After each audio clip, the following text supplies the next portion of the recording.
If you are over 60 and you believe that walking is the absolute best thing you can do for your body, I need you to pause for a second and truly listen to what I'm about to share. Because what you are about to hear is going to fundamentally shift the way you think about your strength, your energy, and most importantly, your freedom. For decades, we've been told that walking is the gold standard for staying active as we age. We were told it's the safest, smartest way to keep moving. And while walking is wonderful for your heart, there is a shocking truth that most seniors are never told. Walking alone is not enough to keep you out of a nursing home.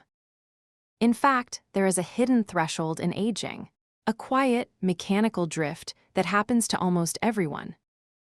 You might have noticed it already.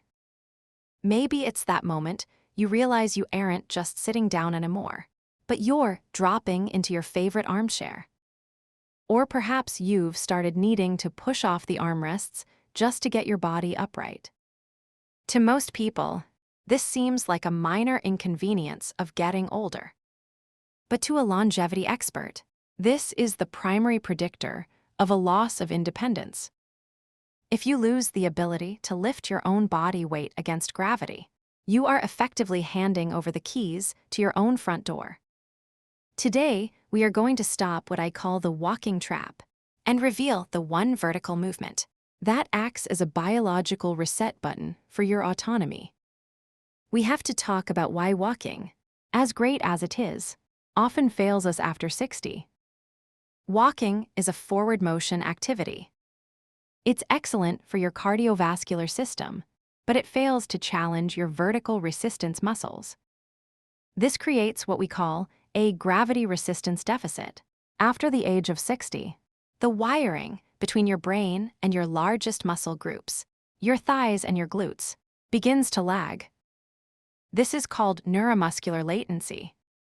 When your brain stops sending high-intensity signals to these muscles, your body assumes those fibers are no longer needed.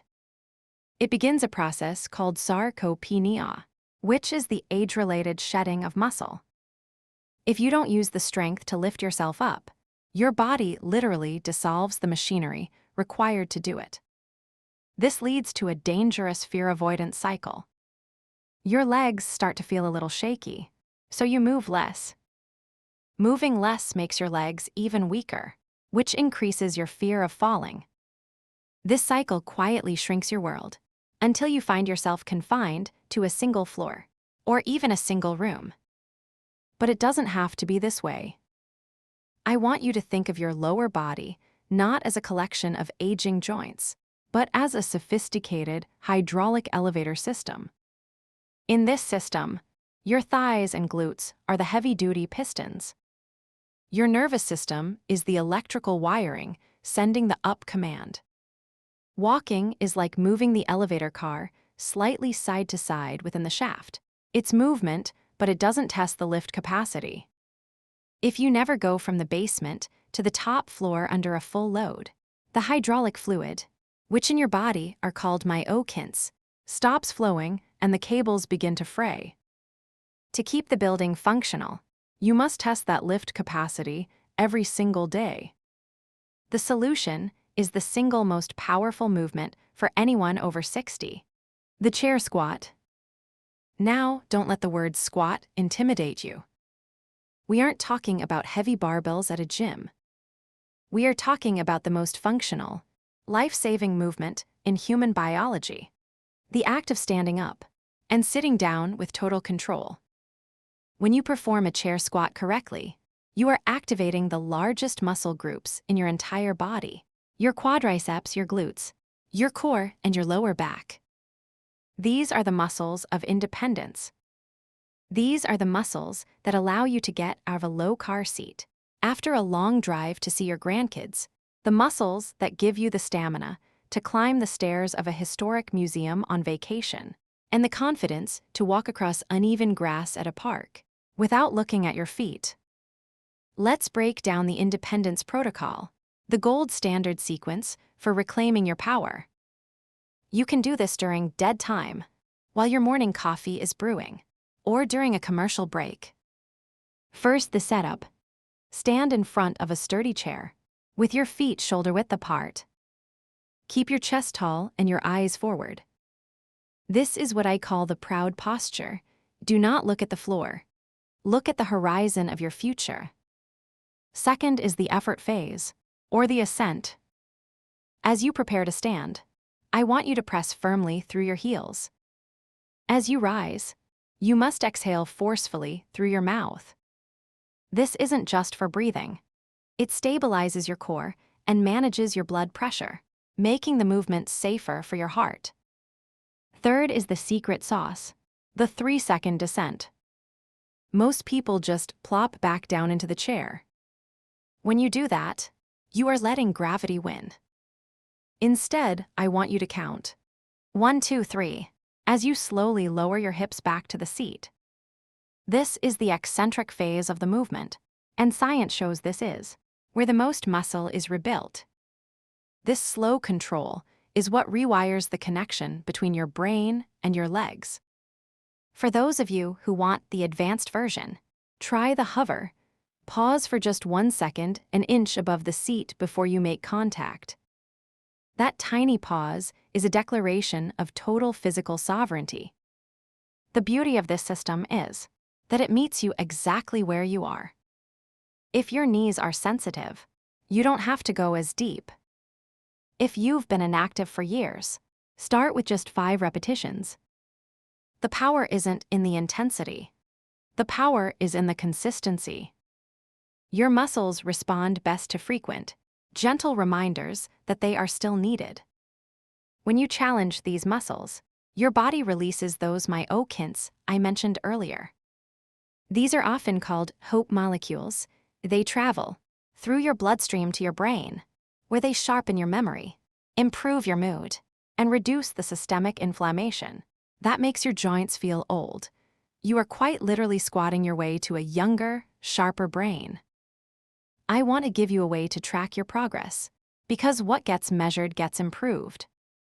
This is your autonomy checklist. First is the hand-free test. Can you stand up from a standard chair without using your hands for momentum or support? If you need your hands today, that's okay, use them lightly on the armrests.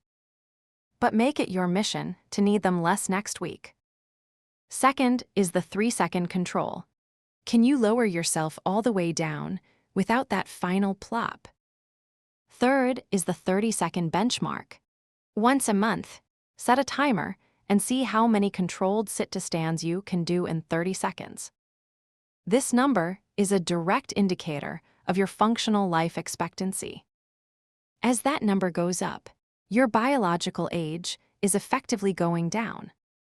Now, let's address the elephant in the room: the fear of falling.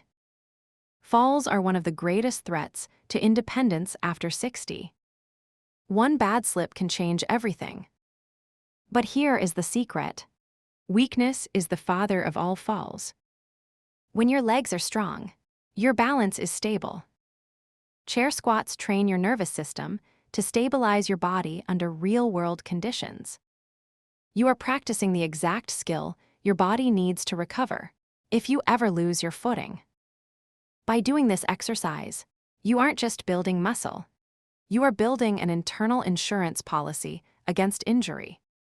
I've seen people in their late 70s and 80s who felt like their world was shrinking. They had stopped traveling because they were afraid of the stairs. They had stopped playing on the floor with their grandkids because they weren't sure they could get back up. But within just a few weeks of practicing this one movement, their confidence returned. Why? Because physical strength feeds emotional strength. When your body feels capable, your mind opens up again. You start saying yes to life again. You realize that you aren't a burden to your family. You are the strong, capable pillar of the household you've always been. Walking still has its place, of course. It's a beautiful way to clear your head and keep your heart healthy. But think of walking as the scenery and the chair squat as the engine. You need both to get where you're going. If you're already walking every day, That's fantastic. Simply add 5 minutes of this protocol before you head out the door. You will notice that your stride feels more powerful, your posture feels more upright, and you don't feel that mid-afternoon fatigue that used to plague you. As we move forward, remember that your age does not define your strength. Your past does not limit your future. Your body is an incredibly adaptive, intelligent machine that is waiting for the right signal. It wants to grow stronger, it wants to be resilient, and it wants to keep you free. But it can only respond to the signals you give it. Today, I am asking you to give it the signal of strength. Start today. Not tomorrow, not next week. Stand up from the chair you are sitting in right now with intention. Feel the weight in your heels. Exhale as you rise. Feel the power in your thighs. You are not just standing up. You are reclaiming your independence. You are deciding that you will remain self-reliant, that you will continue to explore this world on your own 2 feet, and that you will live these years with the vitality and dignity you have earned. This is about more than just exercise. This is about your freedom. It's about the ability to carry your own groceries, to walk through an airport with a suitcase, and to stand tall at a family wedding. It's about being the person who helps others, rather than the person who needs help. You have the blueprint now. You have the hydraulic elevator ready to be maintained.